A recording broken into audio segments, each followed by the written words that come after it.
నేను ఎందుకు చెప్తున్నా అంటే నా అకౌంట్స్నే కనీసం 2 దశాబ్దాలుగా ఇన్ని సంవత్సరాలు చూసుకొని నేను when it comes to peoples money మన జాతి వనరులు కానీ మన జాతీయ వనరులు కానీ మన జాతీయ సంపద కానీ దానికోసం నేను ఒక ఆడిటర్ లాగా అయిపోయి నేను కూర్చొని ఎతుకుతూ ఉన్నాను. ఇక్కడ ఏముంది దీనికి దానికి తేడా ఏంటి చెప్పండి నాకు. ఈ 100 కోట్లు ఎటు వెళ్ళింది, ఈ మార్కెట్ యార్డ్ నుంచి ఎందుకు డబ్బులు తీసుకున్నారు, దీనికి ఏంటి, ఇట్లా అడుగుతుంటే పాప అధికారులు కూడా ఇబ్బంది పడతాం. నాకు అర్థమవుతాం. నేను చెప్పాను అసలు మిమ్మల్ని సాధించడానికి కాదండి, మన ప్రజలకి రేపొద్దున అసెంబ్లీలో నన్ను అడిగినా కానీ రేపొద్దున ఎక్కువ నేను పబ్లిక్ మీటింగ్స్ చెప్పినా కానీ నేను మీకు అకౌంటబిలిటీ అని చెప్పాను, మీకు అదే అకౌంటబిలిటీ అని తీసుకొస్తున్నాను. పంచాయతీ రాజ్ శాఖ నేను చెప్తున్నాను, పంచాయతీ రాజ్ శాఖ మొత్తం రూరల్ 70% రాష్ట్రంలో పంచాయతీ శాఖ పరిధిలోనే ఉంటాయని పిఆర్ మినిస్ట్రీలో. నా కోరిక ఏంటంటే ఈ 5 సంవత్సరాల్లో మనం 100% ఎలా కొట్టామో స్ట్రైకింగ్ 21/21 ఎలా కొట్టామో అలాగా రక్షిత మంచినీరు అసలు లేని గ్రామం లేదు అని అనిపించుకోవాలి నా కోరిక. అది ఎంత సాధ్యపడద్ది అనేది నిధులు, నా విల్లో పవర్, నా విల్లో శక్తి ఉంది, నా సంకల్పంలో శక్తి ఉంది, వనరులు, బడ్జెట్, మిగతా వాళ్ళందరూ కలిసి వచ్చే విధానాన్ని బట్టి ఒక్క గ్రామం కూడా లేకుండా అసలు రక్షిత మంచినీరు లేకుండా ఒక గ్రామం లేదు అది అనిపించుకోవాలి. అలాగే ఎక్కడో మారుమూలన్న అరకులో ఇంకా డోలీలు కట్టుకొని గర్భిణీ స్త్రీలను తీసుకొస్తారు, అది పోవాలి. నా కోరిక ఏంటంటే నేను మన పోరాట యాత్ర అప్పుడు నేను అరకు తిరిగాను. నేను అరకుకి వెళ్ళి ప్రతి కుగ్రామం తిరగాలి, అక్కడ నేను వారి కష్ట నష్టాలు చూడాలి. నాకు ఇంత అపూర్వమైన మ్యాండేట్ ఇచ్చారు ప్రజలు, పిఠాపురం ప్రజలకి. నేను ఎందుకు ఇంత రుణపడి నిజంగా చెప్పాలంటే నాకు ముఖ్యమంత్రి స్థానం మీద కానీ ఉప ముఖ్యమంత్రి మీద స్థానం కానీ నాకు నిజంగా నేను ఏమనుకోలే.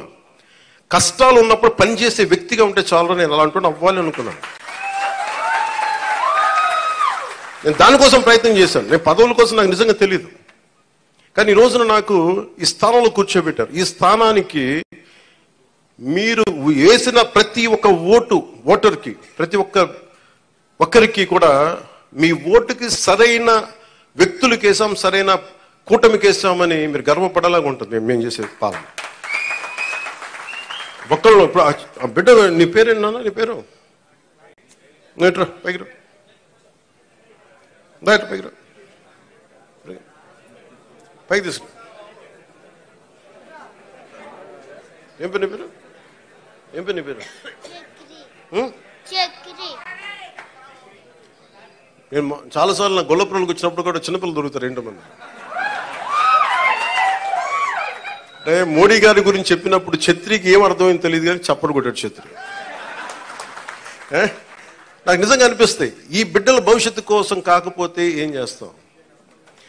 ఇప్పుడు నేను రక్షిత మంచినీరు వీళ్ళకి ఇవ్వగలిగేది ఏముంది, కనీసం తాగడానికి మంచి నీళ్ళు ఇవ్వగలగాలి, మంచి చదువు చెప్పించగలగాలి, వీళ్ళకి ఏం చేయగలం, వీళ్ళకి కనీసం వాళ్ళకి వాళ్ళ అవసరాలకు కానీ వాళ్ళు చదువుకోవడానికి కానీ హాస్పిటల్స్ కానీ, వైద్యం ఏదైనా ఇబ్బంది వస్తే హాస్పిటల్స్ కానీ, చదువుకోవడానికి బడి కానీ. నేను చెప్తాను 2047 చంద్రబాబు గారు ఇదే అనుకుంటున్నారు, చంద్రబాబు గారు ఇదే చెప్తా ఉన్నారు, అద్భుతంగా రాణించాలి, భారతదేశం should become number 1 in the world అని. మోడీ గారి కోరిక అదే. ఆ కోరిక నెరవేర్చాలంటే మనం ఈ తరం కోసం పనిచేయాలి. వీళ్ళ నేను ఓట్ల కోసం ఇక్కడ తీసుకురాలా, వీళ్ళ గుండెలు చేసి చెప్తున్నా, వీళ్ళకి భరోసా ఇవ్వడానికి వచ్చాను, మేము ఉన్నాం. నా బిడ్డల కోసం నేను ఎంత తపన పడుతున్నా నాకు తెలియదు, కానీ అందరూ నా బిడ్డలే అనిపిస్తారు నాకు. ఈ బిడ్డల కోసం నాకు అనిపిస్తుంది, ఈ బిడ్డల కోసం.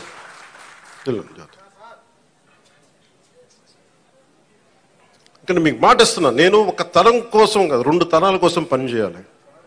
వాటి కోసం పనిచేస్తాను తెలుసుకుంటూ, మీకు తెలియజేసుకుంటూ, మీ అందరికీ మరోమారు అధికార యంత్రాంగానికి, ఆర్డీఓలందరికీ, వేదిక పైన ఉన్న అధికారులందరికీ, ఇక్కడున్న భారతీయ జనతా పార్టీ నాయకులందరికీ, తెలుగుదేశం నాయకులందరికీ, ఇవన్నీ నేను ఇలా తీసుకున్నాము. అంటే ఇక్కడ ఇదండి, ఇది జనవాణి కార్యక్రమం కాదు, మీరు మన నాయకులకి ఇచ్చి నాకు ఇస్తారు, ఇండివిజువల్ తీసుకున్నాను, ప్రత్యేకంగా తీసుకున్నాను. అలాగే ముఖ్యంగా జనసేన నాయకులకి మీరు చేసిన కష్టం నేను మర్చిపోలేను. ఇప్పుడు ఆపరేషన్ లేకుండానే మోకాళ్లకు ప్లాస్మా ట్రీట్మెంట్. మీ ఆర్థోపెడిక్ సమస్యలన్నిటికీ రోబోటిక్ టెక్నాలజీ ద్వారా తక్కువ ఖర్చుతో శాశ్వత పరిష్కారం. Free consultation. ప్రతి ట్రీట్మెంట్ పై 20% డిస్కౌంట్. ఈ ఆఫర్ కొద్ది రోజులు మాత్రమే. త్వరపడండి. V9 hospitals 9281465842.